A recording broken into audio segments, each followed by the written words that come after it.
It was at the height of COVID lockdowns, and I was sick of working from my home office in my 9-to-5 desk job. I'm a keen hunter and often travel to the mountains to stalk deer with my bulldog called Buck.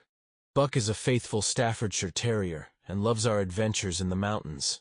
He's also a great guard dog and fiercely protective of me and the family.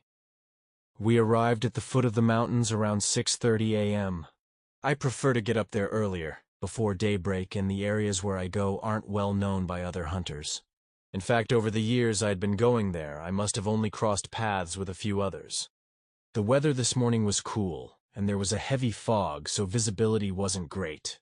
Buck and I set off from the car and started making our way through the dense brush, up towards a clearing where we had had luck with deer in the past. About 15 minutes in, Buck must have been onto the scent of something and took off in front of me.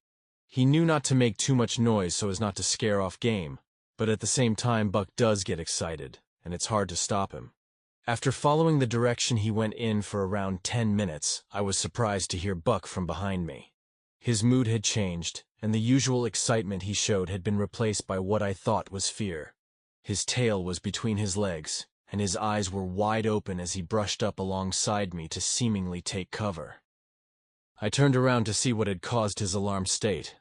As I scanned along the tree line and beyond the cleared dead space, there was nothing visible, although the fog was still thick, and I could only see clearly to around 50 yards. We continued on in silence, only broken by Buck's heavy panting as he continued to brush my right leg, constantly turning his head to our rear, almost indicating the presence of something behind us. I decided to retrace our steps. After walking for a few minutes in the direction we had come from, I noticed what looked like footprints in the soft ground. I drew my flashlight and examined closer what looked like footprints a similar size to mine. However, these prints appeared to be from bare feet. I could see that they had faced our original direction, then moved off to the right and towards a group of bushes at the base of some trees, around 25 yards away. I took a knee and drew my rifle, carefully releasing the safety and aiming it toward the bushes. All the time Buck was glued to my side. My mind was rushing as I thought to myself, there is someone out here, barefoot, stalking us. As I squinted to try and make out any shapes amongst the bushes in front, I heard the crunch of undergrowth to our left. The heaviness of the noise indicated that whatever was to our side was large and had flanked our position without us knowing.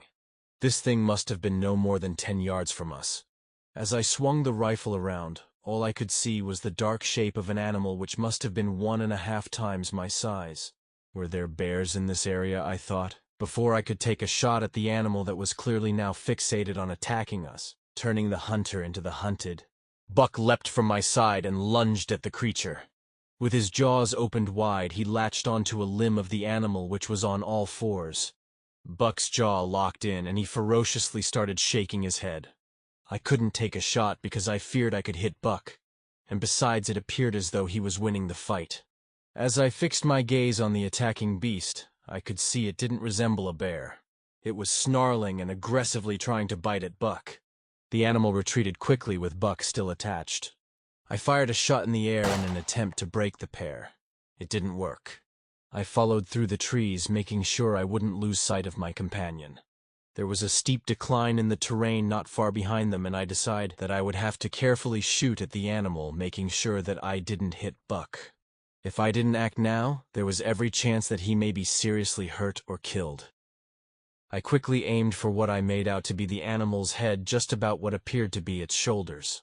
It turned at that moment, and in what felt like an eternity, the creature gazed straight into my eyes, as though it was communicating with me. The shot landed in the shoulder of the animal and threw it backwards, dislodging Buck. Buck ran back to me, and my instant reaction was to drop to my knees and check for any injuries. His chest was heaving and blood was pouring from his mouth. I looked inside his mouth and couldn't see any signs of damage. It must have been the blood of the animal. I quickly shifted my gaze to where the animal had fallen. There was nothing there. I jogged over to the spot where I had shot it. Glimmers of early morning sun began to filter through the trees. There was a small pool of blood, but no animal.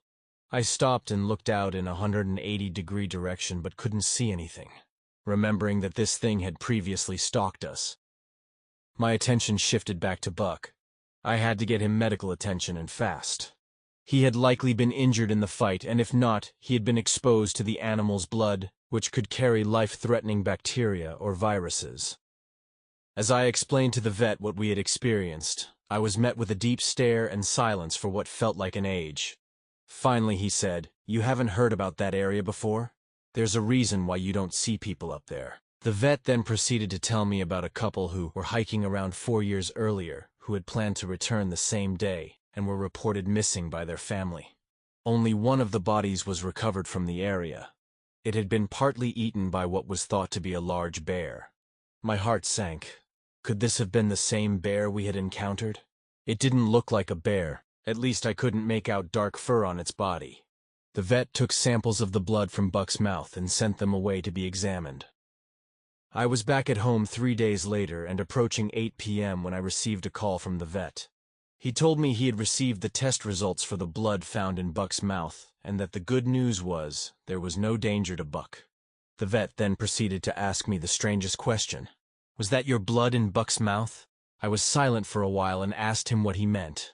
He then asked me if I had been bitten by my dog. I told him no and asked what he was getting at. He then told me that the blood had been found to be human. My heart sank. What? That was human blood in my dog's mouth. I dropped the phone and heard the call end. Thoughts came flooding back to me. The human footprint in the soft ground. We were stalked and flanked by a human who was intent on turning me into its next meal. At that instant, I could hear Buck growling in the yard up along the garden which led into the neighboring forest. I opened the back door to call Buck, and in the distance, no more than 10 yards from Buck, it locked eyes with me again. This time, it seemed to be smiling at me.